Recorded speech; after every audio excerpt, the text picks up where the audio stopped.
Selling well, commodity consulting.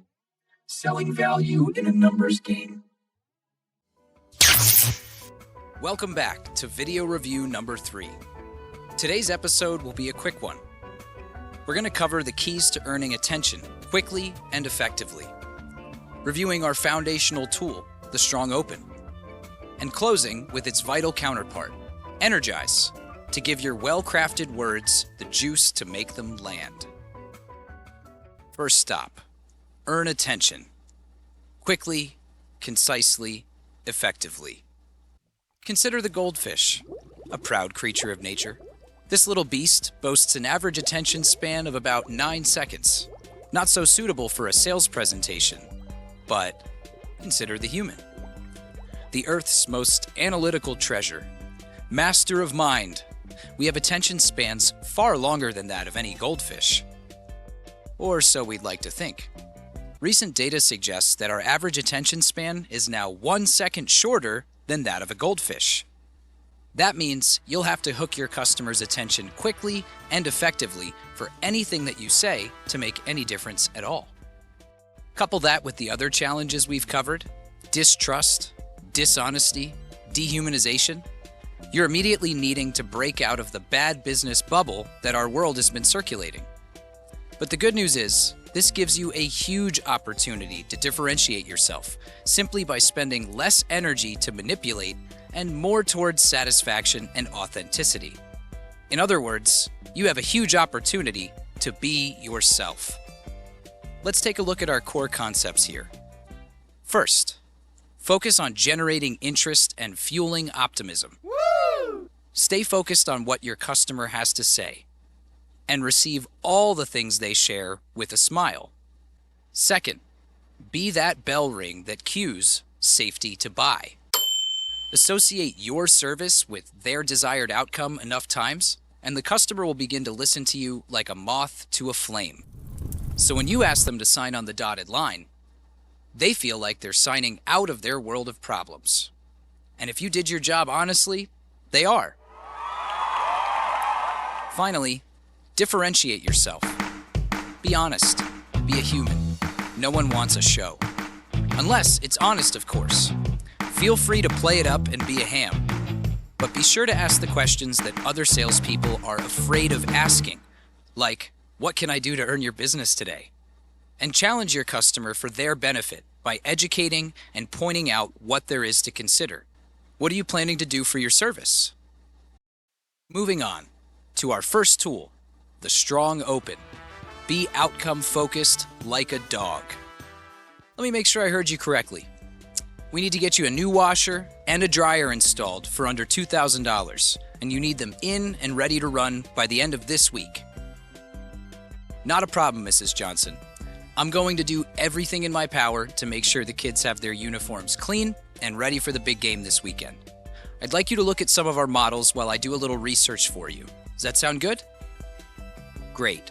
While you're looking, think about what day we could come out this week to survey your space and make sure that the install goes off without a hitch. Now that we've seen an example, let's review our keys to crafting a Strong Open. First and foremost, it's usually 1 to 2 sentences. It's concise and focused on what, not how. It's usually delivered after some preliminary questioning so that you understand what the client's need is. They typically start with something like, I'm going to do everything I can today to, or let's talk about how we will be able to. We're going to take a look at one more example before we close out. Remember, the Strong Open isn't rocket science, and that's exactly why it can be hard. We've got a few options that will leave you some room in your budget and make sure that you're not buying a new stove in 5 years. Is there anything else I need to know to make this a perfect fit? See, you don't need any fluff or any of the how they'll get their stuff. Just what they want, delivered with the fewest words to distract from that as possible. We can get you X while avoiding Y and guaranteeing Z. What else is essential to you right now?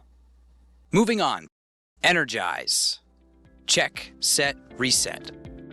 We talk about this tool as checking and resetting because our energy ebbs and flows with our day and all of our reactions to it.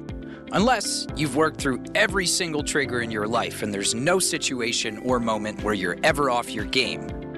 You'll want to come back to the energetic state that serves you the best. And it gets easier as you go.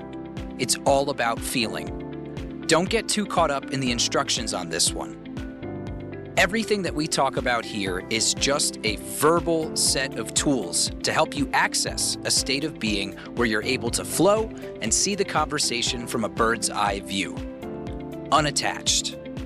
So use what is useful here and leave behind the rest. You're the only one who knows, let alone knows the best. The first key to energizing is to focus on what you can connect to and get excited about. Business focus helps since you're at your job, but it's not necessary.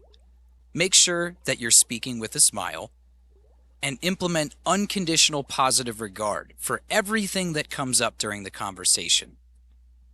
And finally, detach from the result. Remember why you are doing what you're doing. Connect to the values from your work that you feel proud of. Or connect to what gets you motivated to help yourself and help others. Focus on that fully, unwaveringly. Put yourself there. We're not convincing ourselves of anything. We're simply remembering. Remembering what it feels like when you feel how you like, and exempting yourself from the burden of fight.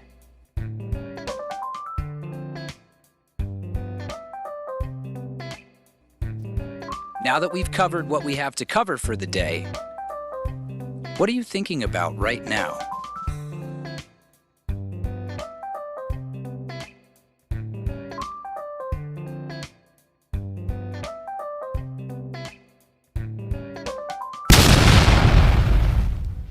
Fire.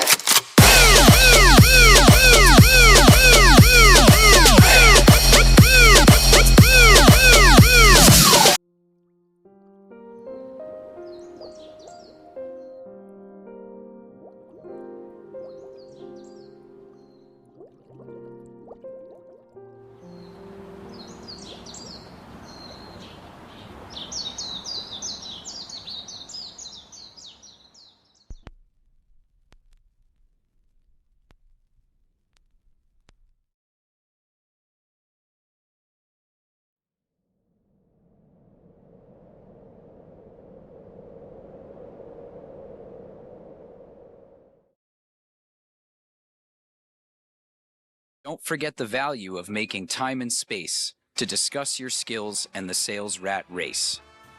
Get together with each other. Talk with each other.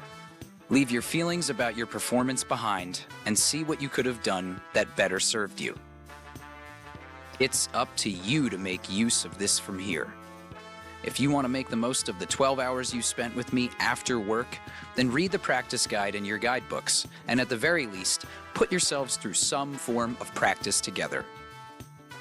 Refer to your books. Build your toolboxes. Contribute to your team's toolbox.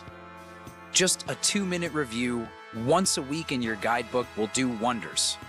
Pick a page, open up, and read a few paragraphs. And notice that as you free yourself from fight and flight, you'll get so much more attention to pay. Use it wisely, use it consciously, so that you get the most from your days. So thank yourself for watching, and I'll see you next week.